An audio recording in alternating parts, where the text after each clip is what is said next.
Sandro Locutor. Uma vida, uma história. Eu nasci na Santa Casa de Misericórdia, em Vitória, na nossa capital. Daí fui morar no município de Viana e depois segui com a minha saudosa avó Jesuína e meu tio Antônio, ainda vivo hoje, residente em Cachoeiro de Itapemirim, lá no distrito de Novo Brasil, à época ainda Colatina, hoje governador Linneberg. Infância em Novo Brasil. Eu morava no Córrego do Engano, nós éramos meieiros da família Schmidt, lá em Colatina, à época, como eu disse, e dali a gente caminhava 6 quilômetros para ir estudar na escola Professor Carlos Mendes, né? É uma lembrança muito saudosa. Em vez em quando eu ainda visito a mina d'água, aonde eu buscava água para levar para os peões na roça. Mas era com essa água aqui que o Sandro Locutor saciava a sede dos trabalhadores na roça, nos morros aqui em volta. Meu tio Antônio, minha avó Jesuína, minha tia Marlene, né, eles faziam essas tarefas para mim, né? Eu que tinha que executar essas tarefas de buscar água para saciar a sede dos trabalhadores na roça. A gente tinha a função de tratar das galinhas, cozinhar inhame ou banana para os porcos, né? Tinha a questão que eu não gostava muito, que era de varrer o terreirão de café, a questão de carregar, né, o engaço de banana, o cacho de banana, com o engaço esfolando o ombro e pingando nódoa na perna. Aí, ó, isso aqui ainda não granou direito não, isso aqui tá verde ainda. Boa recordação da minha infância é que eu trago até hoje grandes amigos, né, de lá do meu querido Novo Brasil.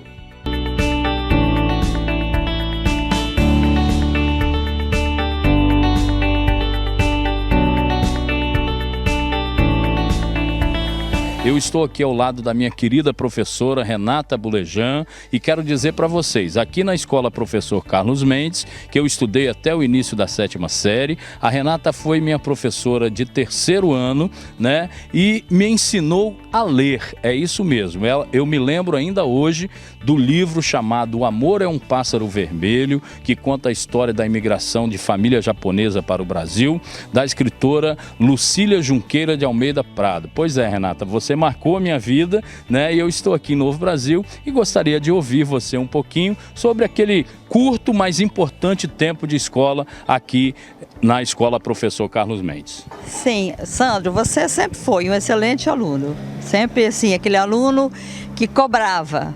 E por isso que a gente conseguiu fazer com você ler. Se você não queria ler, você gostaria de ler textos pequenos. Era só textos pequenos. Até que um dia eu consegui um livro que fez você se apaixonar. E foi maravilhoso. E você saiu daqui e deixou muita saudade, porque foi um excelente aluno. Juventude em Cariacica. Juventude, eu saí de Novo Brasil mais ou menos com 13 anos de idade. Vim para Cariacica, né?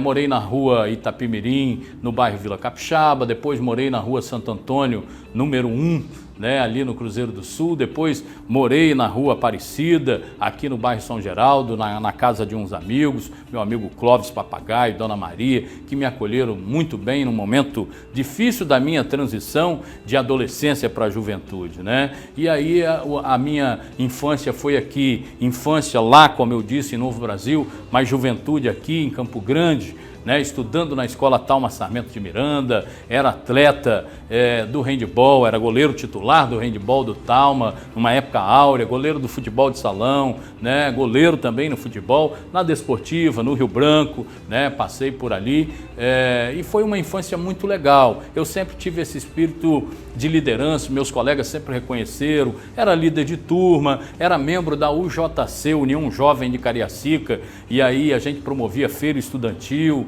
aqui em Campo Grande. Me lembro ainda dos professores que nos incentivaram naquele momento, Ana Roriz, professor César Vantuil de Castro, tantos colaboradores, a professora Terezinha, né, professor Benjoanildo, que me arrumou o meu primeiro emprego na juventude, no antigo Vale Transportes, né, ainda que era em fichas. Então tem uma juventude de boa recordação aqui no meu querido município de Cariacica.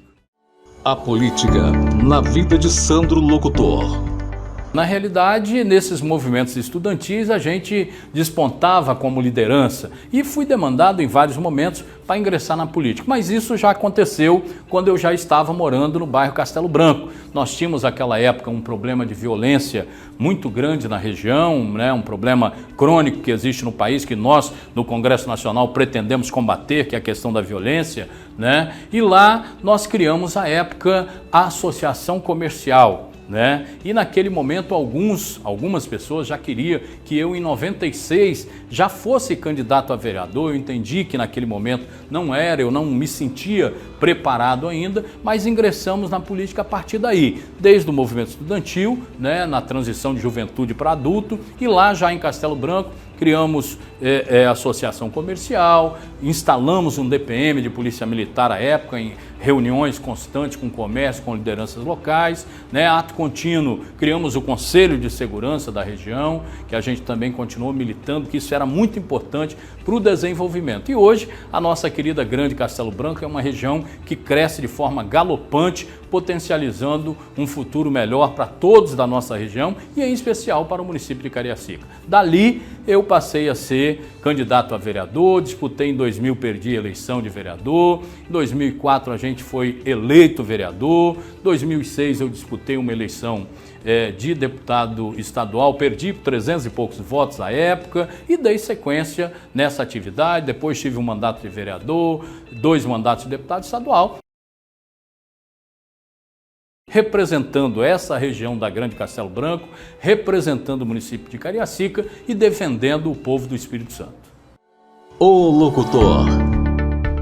Aí é uma saudade imensa, né? Porque foi nessa época de juventude, né? Nessa época de movimento estudantil. Eu me lembro que, à época, o ex-prefeito Vasco Alves tinha sido cassado aqui em Cariacica e a União Jovem de Cariacica foi fazer uma manifestação na Avenida Campo Grande e lá estava a sonorização do seu Gelson Souza, sonorização Gelson, seu Gelson que foi vereador em Cariacica, na época que não se recebia nada, mas ele tinha essa empresa de sonorização que até hoje é mantida pelo seu filho Gelsinho e eu sou amigo de toda a família até os dias de hoje. Daí eu fui, por ser talvez o mais falante à época, né, colocado para conduzir os discursos, as falas e daí surgiu o nome Sandro Locutor. Depois tive uma boa relação com o nosso saudoso Antário Filho, né, com a turma da Rádio Tropical FM, sou amigo de Antário Neto, de cabeça dessa turma até hoje, né, de Casinho que está lá na FM Super, né, de tantos outros amigos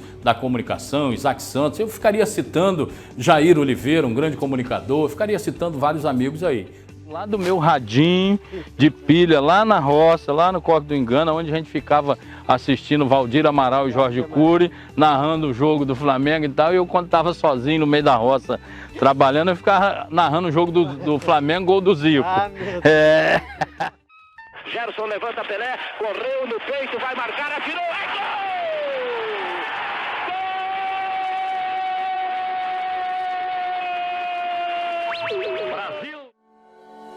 Família. Minha mãe era uma exímia cozinheira, né, uma pessoa sofrida, batalhadora. O meu pai também oriundo, né, lá do Piracema, né, de Afonso Cláudio, também uma luta constante. Eu sou filho de pais solteiros, né, e isso torna-se, até os dias de hoje, um pouco mais difícil, mas em momento nenhum eu fui desamparado, né.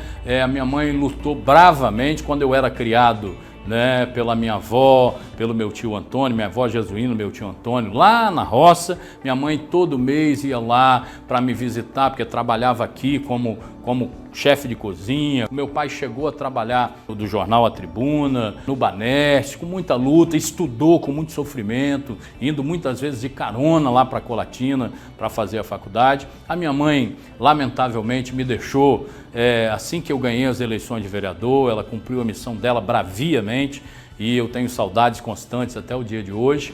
E o meu pai continua aí me colocando no colo, né? Meu pai estudou, nós temos uma família onde todos somos orgulhosos de todos, porque todo mundo batalhador. Tem um irmão que é juiz de direito, outro que é promotor, tem os outros irmãos todos formados em direito também, todo mundo trabalhador, né? Isso dignifica a gente muito, e eu, além de representar o meu nome, que é meu maior patrimônio, eu carrego toda essa família ordeira, né? Os meus tios por parte da minha mãe até hoje, minha tia Ana, minha tia Lisa e meu tio Antônio, né, que a gente carinhosamente chama de tio Tonho, os meus irmãos todos.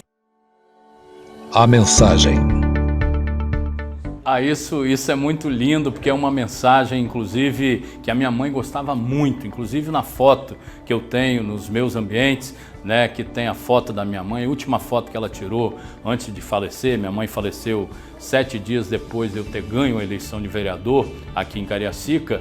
Ela gostava muito e eu fiz questão de deixar gravado. E a mensagem é muito legal, ela diz assim: para entrar nesta luta, saí da minha trincheira, com pingos do meu suor fui apagando a poeira. Com fibra e resistência, igual cerne de aroeira, eu sempre segui avante, atravessando barreira. E no mastro da vitória, hasteei minha bandeira. Gente que me vê na sombra, tem inveja do que sou, mas não sabe que o sol muitas vezes me queimou. Nos caminhos que passei, muita gente não passou. Nas lutas que eu venci, eu vi gente que tombou. Precisa ter fé em Deus para chegar aonde estou.